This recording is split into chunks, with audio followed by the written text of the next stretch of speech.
अमन पिछले 3 दिनों से उस शहर में था, नौकरी की तलाश में। हर दिन नई उम्मीद के साथ निकलता और हर शाम और ज्यादा थका हुआ लौटता।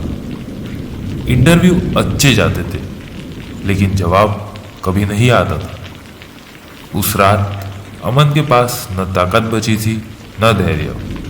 बारिश शुरू हो चुकी थी, जेब में गिने चुने पैसे थे और सिर में एक ही सवाल, अगर नौकरी नहीं मिली तो आगे क्या। उसी हालात में उसे वो पुराना होटल दिखा, सस्ता, शांत, पर अजीब तरह से खाली। अमन ने सोचा, एक रात की बात है, सुबह फिर कोशिश करेंगे।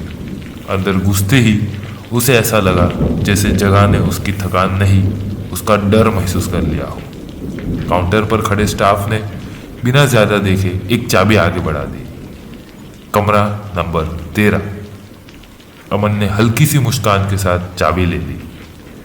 वो अंधविश्वास में भरोसा नहीं करता था, कम से कम तब तक जब तक वो ऊपर नहीं पहुंचा। कॉरिडोर लंबा था, बहुत ज्यादा लंबा। चलते हुए उसके कदमों की आवाज उससे पहले पहुंच रही थी। कमरा नंबर 13 के सामने एक पीली बल्ब कांप रही थी। दरवाजा खुला। कमरा साफ था, सादा था, लेकिन अमन की नजर सीधे आईने पर गई, बिस्तर के ठीक सामने। ऐसा लगा जैसे वो आईना उसे सोने नहीं, जागते रहने के लिए कह रहा हो। अमन ने बैग रखा, लाइट बंद की और बिस्तर पर लेट गया। आंखें बंद होती ही उसके दिमाग में इंटरव्यू, सवाल, डर सब घूमने लगा।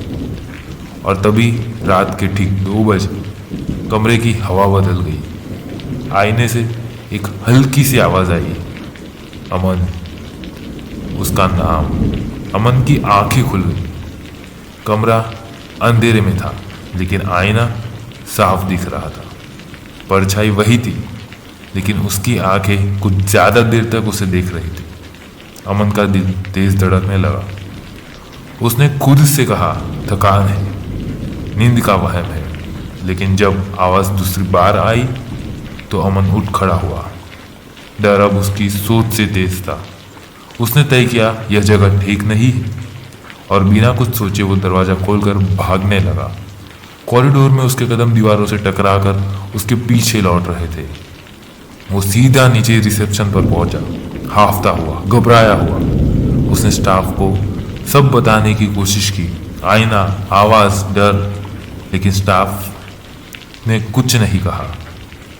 उन्होंने बस मुस्कुराकर अमन को एक चेतावनी दी कि अगर उसे डर लग रहा हो तो वो अभी इसी वक्त ये होटल छोड़ सकता है। पर अमन को एक चीज याद आ गई, उसका बैग, उसके कागज, उसका फोन, उसकी पूरी जिंदगी अभी भी कमरा नंबर 13 में थी। और यही उसकी सबसे बड़ी गलती थी। वो वापस मुड़ा। सीढ़ियाँ चढ़ते वक्त उसका दिल और जोर से धड़क रहा था। कॉरिडोर अब और तंग लग रहा था।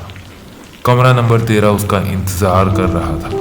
दरवाजा खुलते ही कमरा ठंडा पड़ गया। आईना अब शांत नहीं था। उसकी सतह पर दरार पड़ने लगी।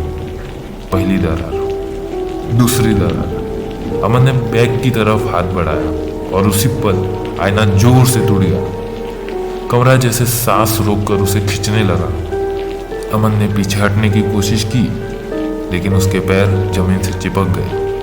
उसकी आवाज उसके गले में दब गई और अगले ही पल उसका शरीर कांच की तरफ खींच गया। सब कुछ आईने के उस पार चला गया। कुछ ही सेकंड में कमरा फिर शांत हो गया। आईना फिर से ठीक था। सुबह होने से पहले सब वैसा ही लग रहा था जैसे पहले था। कमरा नंबर 13 बंद था, लेकिन आईने के अंदर अमन खड़ा था, जिंदा, पूरा होश में।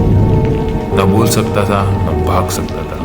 नीचे रिसेप्शन पर स्टाफ अब भी खड़ा था, वही मुस्कान, क्योंकि कमरा नंबर 13 उन लोगों को नहीं छोड़ता जो वापस लौट आते हैं। और अमन सिर्फ एक रात के लिए आया था, लेकिन अब वो हमेशा के लिए यही है।